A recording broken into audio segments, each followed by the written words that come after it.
¿Cómo puedo cuidar el medio ambiente? Las energías y los residuos, ¿cómo lo podemos cuidar?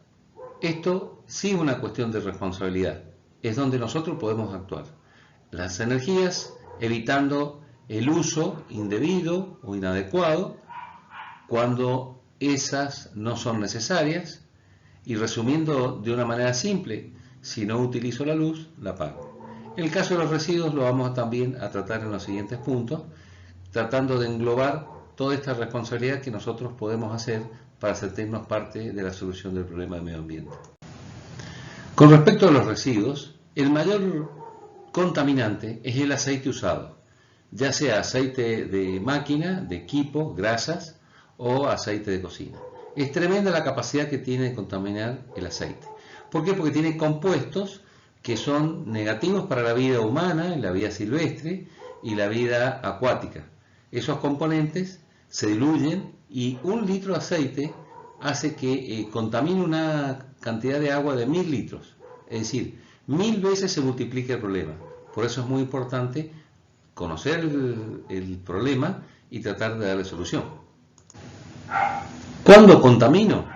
Cuando dejo que un recipiente se derrame, el aceite usado filtre sobre un elemento, sobre la superficie del suelo, y este va a empezar a filtrar y de muy pocas formas hay de retenerlo y va a ir avanzando lentamente contaminando todo lo que tiene a su camino.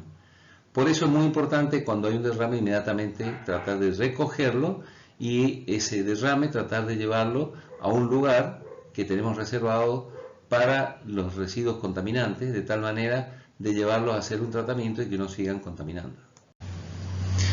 Como dije, los aceites, no solamente los aceites de la industria, en la fábrica, aceites de motores, grasas de motores, son aquellos que debemos cuidar de contaminar. También son los aceites comunes, los aceites que se utilizan en el hogar, de tal manera de que si en la fábrica cuidamos el medio ambiente, también donde vayamos lo cuidemos, de tal manera que en ningún lado seamos parte del problema de la contaminación.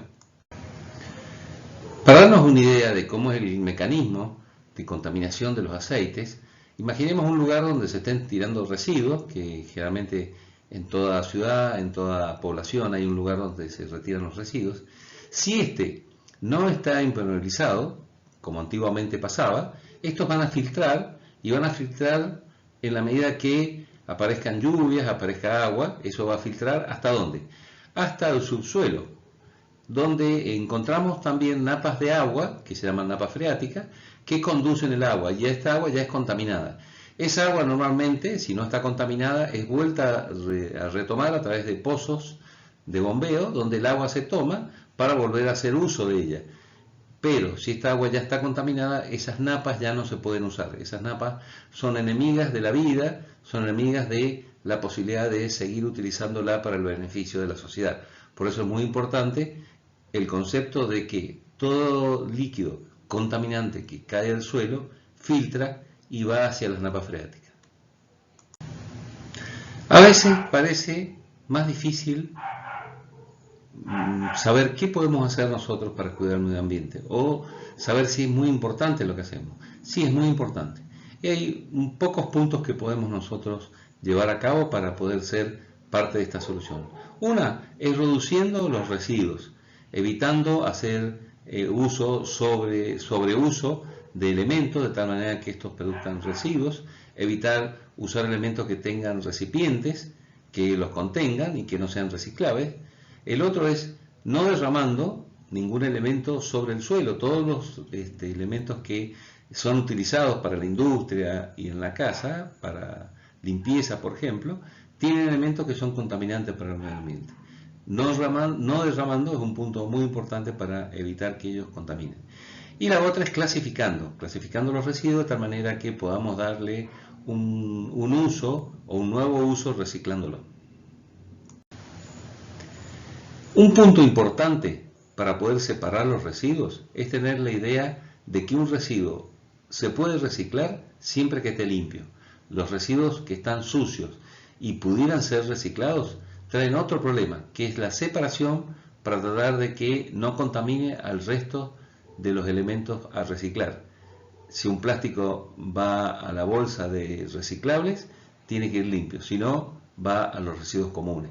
Desde nuestra casa también lo podemos hacer, con dos bolsas. En una bolsa, los residuos comunes, no reciclables y orgánicos, residuos de comida, residuos de elementos que estén sucios, y los elementos que ya están limpios porque lo hemos limpiado, vidrios, plásticos, de tal manera que la persona que retira en nuestra municipalidad, en nuestro barrio, clasifica en el mismo camión cuál es reciclable y cuál no es reciclable. O en el lugar donde se derrama, también ahí se recicla. Ya es un primer punto de reciclado. Y hay lugares donde ya se recicla habitualmente y se sabe que los residuos que van en una bolsa distinta de la otra, si podemos ponerle un color distinto, ya se sabe que es un elemento reciclable. Y en la fábrica, identificar qué elemento es el recipiente que vamos a tirar, cómo está identificado. Si dice generales, será generales. Si dice reciclar el plástico, tendremos que colocar lo que corresponden, en plásticos, en vidrios y en cartones o papeles. Todos estos son los principales elementos reciclables, previo a haberlos verificado que estén limpios. Esa es la principal función nuestra de poder hacer la cadena de reciclado. Acá podemos ver un ciclo completo de todos los elementos que forman parte del ciclo de naturaleza, que empieza con el aporte de agua de lluvia, esta filtra o nieve, se acumula en lagos, filtra las napas freáticas y todo eso va destinado a grandes ríos y al mar, donde se evapora y empieza nuevamente un ciclo. Ese ciclo, sin contaminación, es un ciclo virtuoso, permanentemente se está usando. Cuando nosotros empezamos a derramar líquidos contaminantes en el suelo empieza a contaminarse y el agua que va filtrando a través del suelo empieza a contaminar napas inferiores. Esas napas inferiores en algún momento se transforman en aguas que escurren hacia el mar. Esa agua ya está contaminada y cuando empiece otro nuevo ciclo, ya va a ser un ciclo donde todo el sistema esté contaminado. ¿Cómo lo podemos cortar? Evitando el derrame, evitando que elementos vayan al suelo y estos sean filtrados para que contamine el suelo. Esto es un esquema de Fénix, cómo es el tratamiento de agua. La planta industrial tiene agua suministrada por pozos subterráneos, se le da el uso, se recicla también dentro de la fábrica para evitar mayor consumo, es la reducción de residuos porque usamos menos agua, se conducen hacia un lugar donde se separa, un cribado se llama, donde se separan las partículas de tal manera que el agua no lleve elementos en suspensión ni tampoco partículas de sedimentos de la materia de durazno o fruta que se haya procesado.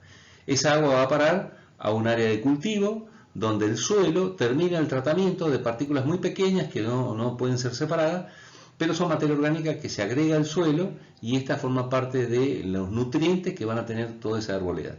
Esa arboleda en primera instancia absorbe el agua del suelo y evapora el agua ya sin ningún elemento contaminante. El suelo se encarga a través de todo el sistema de bacterias de ir reduciendo toda esa materia orgánica en materia inorgánica, haciendo que el agua que siga hasta la napa freática sea un agua que esté totalmente tratada, un agua natural.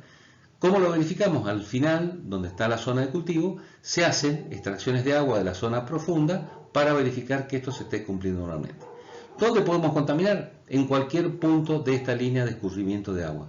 Puede ser dentro de la planta industrial, puede ser en la conducción a través de las acequias donde lleva el agua clara y el agua oscura, o en el mismo zona de cultivo. En cualquier lugar podemos derramar, incluso en los suelos que están dentro del terreno de la empresa pueden haber derrames y esos derrames van a ir a contaminar el suelo. Entonces el concepto nuestro es que somos responsables y cuidadosos de que cualquier derrame rápidamente lo recojamos y en lo posible evitarlo, tratando de que los elementos que se conduzcan, los líquidos, tengan una base donde pueda haber una contención de los derrames o elementos que estemos seguros de que tengan un elemento de cierre para evitar ese derrame. En Fénix somos parte de compartir este deseo de ser parte de la solución a los problemas ambientales. Hay una frase que define todo. Cuando protege el agua, protege la vida. El agua es el principal elemento de fuente de vida. Es la que nosotros tenemos que proteger. Y lo protegemos cuidando los residuos y cuidando las energías con que trabajamos. Gracias por su atención.